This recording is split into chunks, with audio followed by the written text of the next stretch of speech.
அனைவருக்கும் வணக்கம். இன்னைக்கு நம்ம கொஞ்சம் தவறான முறையில தான் மக்களை பேச போறோம். பெண்கள் யாருமே இந்த வீடியோவை பார்க்காதீங்க. குழந்தைகள் 18 வயசுக்கு கீழே இருக்கிற யாரும் இந்த காணொலியை பார்க்காதீங்க. ஆண்கள் பார்த்தாலும் ஹெட்செட் போட்டுட்டு பாருங்க.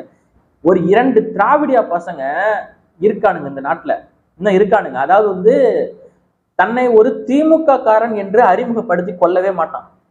அவன் அறிமுகப்படுத்திக்கவே மாட்டான். ஆனா திமுகவுக்கு தான் ஓட்டு போடுவான், திமுகவுக்கு தான் ஜால்ரா கேட்பான், திமுகவுக்கு தான் ஓட்டு கேட்பான். ஆனா திமுக காரன் தன்னை அறிமுகப்படுத்திக்க மாட்டான். பல பேர் இருக்கானுவ. யூடியூப் புரோட்டஸ்ட்னு ஒருத்தன் இருக்கான். அவன் தன்னை ஒரு திமுக காரன் என்று அறிமுகப்படுத்தியதே கிடையாது. நான் ஒரு பெரியாரிஸ்ட் அப்படின்னு தான் சொல்லுவான். அதே போலதான் சுபவீர பாண்டியன், அப்புறம் அந்த அதர்ம மனோஜ் எல்லாம் திமுகவின் அடிமை ஆயிட்டானுங்க. ஆனா தன்னை ஒரு பெரியாரிஸ்ட், நாங்க நடுநிலையாளர்கள் என்பது போலவே உட்கார்ந்துட்டு யூடியூப்ல பேசிக்கிட்டு இருப்பானுங்க. திமுக தேர்தல் அறிக்கையில கொடுத்த எதையுமே நிறைவேற்றலையே அப்படின்னு சொல்லி நம்ம கேட்டா, அதையும் என்கிட்ட கேட்கறேன், நான் திமுக கிடையாது, மதுக்கடைகளை மூடுவேன்னு சொல்லிட்டு மூடவே இல்லையே அப்படின்னு சொல்லி கேட்டா, நான் திமுக கிடையாது, இப்ப நான் பெரியாரிஸ்ட், என்கிட்டயே அந்த கேள்வி கேட்கிறேன், இதை போய் அவங்களை கேள்வி, திமுக காரங்களை கேளு அப்படின்னு சொல்லக்கூடிய நபர்கள் தான் இவர்கள். அப்போ நான் ஒரு திமுகவை சேர்ந்தவன் என்று சொல்றதுக்கே இவனுக்கு அசிங்கமா இருக்கு. ஆனா திமுக தான் காசு வருது. அண்ணன் சீமான் அவர்களுக்கு எதிராக காணொலி போட்டுக்கிட்டே இருப்பானுவர். எதுக்குதான் அண்ணன் சீமான் மேல இவ்வளவு வன்மம்னு தெரியல. அது பயம் ஒரு பக்கம் இருக்கு, வளர்ந்துகிட்டு வராங்க, படிப்படியா முன்னேறிக்கிட்டே வராங்க அப்படிங்கிற பயம் இருக்கு. அந்த பயத்தின் வெளிப்பாடாக போடுறீங்க, தப்பு இல்லை. ஆனா அதை எப்படி பேசணும், கேடு கெட்ட கேவலமானவடா பேசுவீங்க. ஏன்னா ஒரு தவறான வார்த்தையை பயன்படுத்துறீங்க, அவங்கிறீங்க. இந்த கேவலமான பேச்சுக்கள் எல்லாம் யாருக்கு பின்னால் தொடங்கியது என்றால், ஐயா முத்துவேல் கருணாநிதிக்கு அப்புறம் தான்ப்பா தொடங்கினது இதெல்லாம். அவர் தான் இந்த தீப்பொறி ஆறுமுகம், இந்த சிவாஜி கிருஷ்ணமூர்த்தி, இந்த மாதிரி கேடுகட்ட நபர்களை எல்லாம் மேடையில பேச விட்டு, அம்மையார் ஜெயலலிதாவுக்கு எதிராக பெண்ணுங்கிற ஒரே காரணத்தினால அந்த பெண்ணை இழிவுபடுத்துற மாதிரி பேசுறது, பெண்களின் பாகங்கள் குறித்து பேசுறது, இந்த மாதிரி அரசியல் எல்லாம் தொடங்கியது கருணாநிதியின் காலத்துலதான். அதே மாதிரி ஒரு எதிரியை வீழ்த்துவதற்கு பெண்கள் அனுப்புறது, இந்த மாதிரி வேலை, இந்த மாதிரி விஷயங்கள்லாம் எப்ப தொடங்குனுச்சு அப்படின்னா, விஜயநகர பேரரசு படையெடுப்புலேயே தொடங்கிடுச்சு. பெண்களை அனுப்பி அவனை வீழ்த்துறது. அதுதான் இந்த விஜயலட்சுமி மாதிரி ஆட்கள். இப்போ இந்த 2 திராவிடியா பசங்க நேற்று ஒரு காணொலி போட்டிருக்காங்க. சிக்கப்போகும் சீமான், கர்நாடகாவில் வழக்கு அப்படின்னு சொல்லி இந்த விஜயலட்சுமி போட்டோவை போட்டிருக்காங்க. சரி, இந்த பொறி இன்னுமா நமுத்து போகாம இருக்கு? காலங்காலமா ஒரே பொறியை வைக்கிறீங்களே, இந்த பொறி இன்னுமா நமுத்து போகாம இருக்கு அப்படின்னு தான் கேட்கணும்னு தோணுது. எத்தனை வருஷத்துக்குடா இதையே சொல்லி ஓட்டிக்கிட்டு இருப்பீங்க? எத்தனை வாட்டி தான் வழக்கு கொடுக்க வைப்பீங்க? எத்தனை வாட்டி அதை வாபஸ் வாங்கிட்டு ஓடும்? எத்தனை வாட்டி நீங்களும் அசிங்கப்பட்டுட்டே இருப்பீங்க? எதிரியை வீழ்த்துவதற்கு பெண்களை அனுப்புவது மிகவும் கேவலமான செயல். ஒரு நல்ல தாய் வயிற்றுல பிறந்த எவனும் இந்த வேலையை செய்யவே மாட்டான். எவனா இருந்தாலும் நேருக்கு நேரம் வீழ்த்தணும், நேருக்கு நேரம் மோதணும். உதயநிதி ஸ்டாலின் அவர்கள் மீது ஒரு பெண்ணை சேர்த்து வச்சு சவுக்கு சங்கர் பேசுறாரு. அதை நாங்க ஆதரிக்கல, எதிர்க்கிறோம்.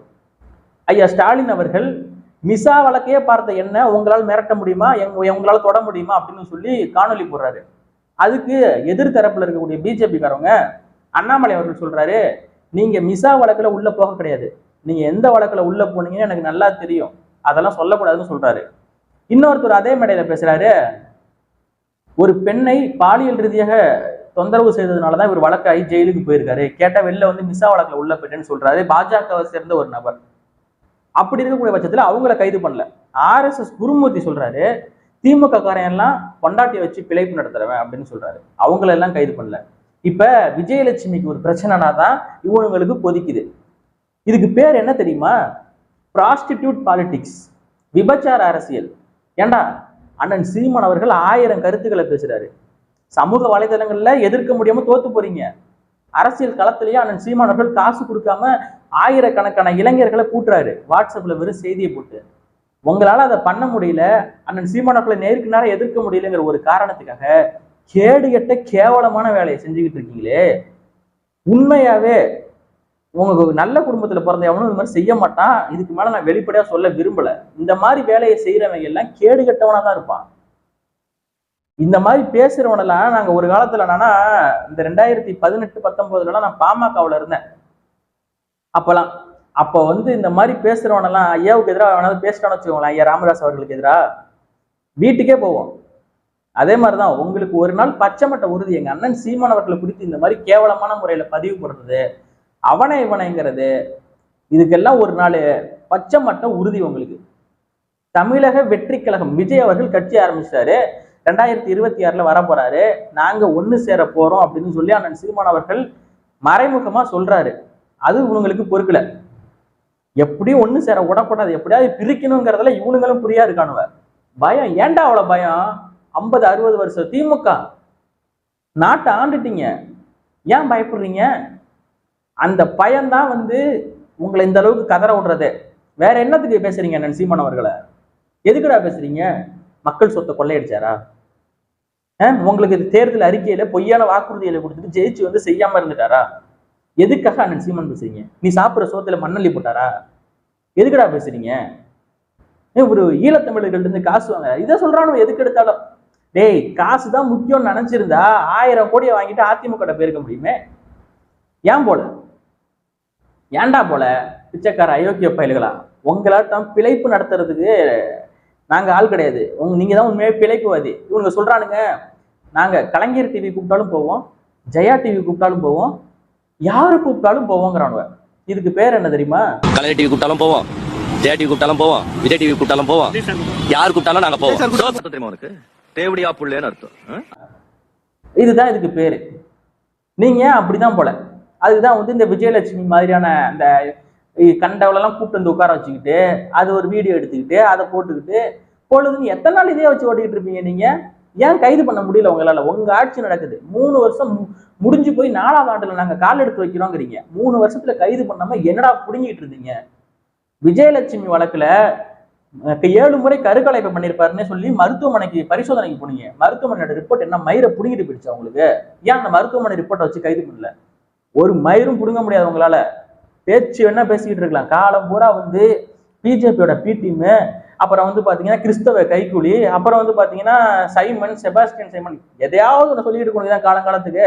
ஒவ்வொரு சீசனுக்கு ஒண்ணு அதையும் நம்பிக்கிட்டு ஒரு கூட்டம் சுத்திக்கிட்டு இருக்கோம் உங்க பின்னாடி.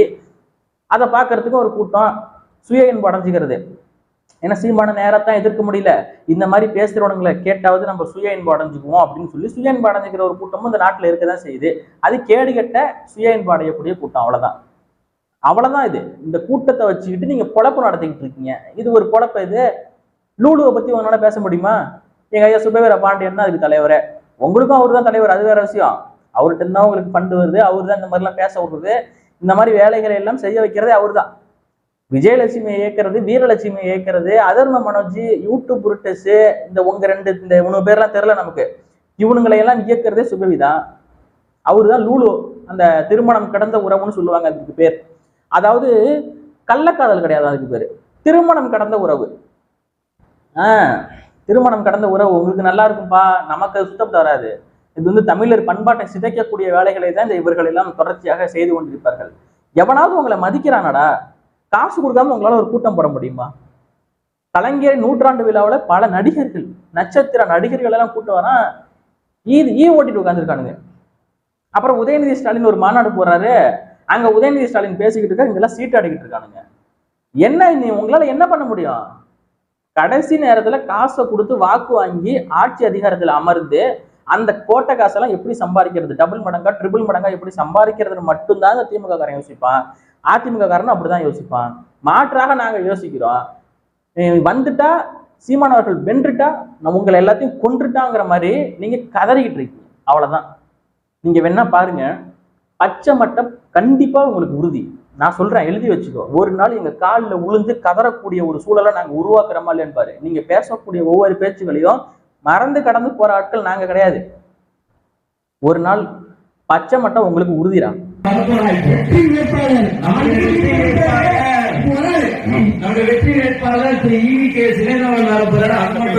ஈரோடு கிழக்கு இடைத்தேர்தலில் இவனுங்க போய் ஓட்டு கேட்கிறானுங்க. யாருக்கு? ஈவிகே இளங்கோவனுக்கு, காங்கிரஸ் வேட்பாளருக்கு, திமுக கூட்டணிக்கு ஓட்டு கேட்கிறானுங்க. அப்பதான் இவனுக்கு வண்டவாளம்லாம் தெரியுது. இவனுங்க யாருன்னா, கூத்து கட்டுவாங்கல்ல தெருவுக்கு போய், அந்த கூத்து கட்டக்கூடிய கூத்தாடிகள் தான் இவனுங்க. கூத்து கட்டுறதை தவறுன்னு சொல்ல, கூத்தாடிகளையும் தவறுன்னு சொல்லல. இவனுங்க அப்படித்தான் அந்த இதுலதான் அந்த மாதிரி வேலையை தான் பார்த்துக்கிட்டு இருந்தானுங்க. அதுல இப்ப வருமானம் இல்லைன்ன உடனே இப்ப இங்க வந்திருக்கானுங்க. இதுலயும் வருமானம் இல்லைன்னு தெரிஞ்ச உடனே ஆபாச படம் நடிக்கிறதுக்கு கூட இவனுங்க போவானுங்க. எந்த எல்லைக்கும் போகக்கூடியவர்கள் தான் இந்த திராவிடியா பசங்கிறத நான் இந்த இடத்துல சொல்லிக்கிறேன். இவனுங்க ஓரின சேர்க்கையில ஈடுபடுறத கூட தகவல் வந்துகிட்டு இருக்கு.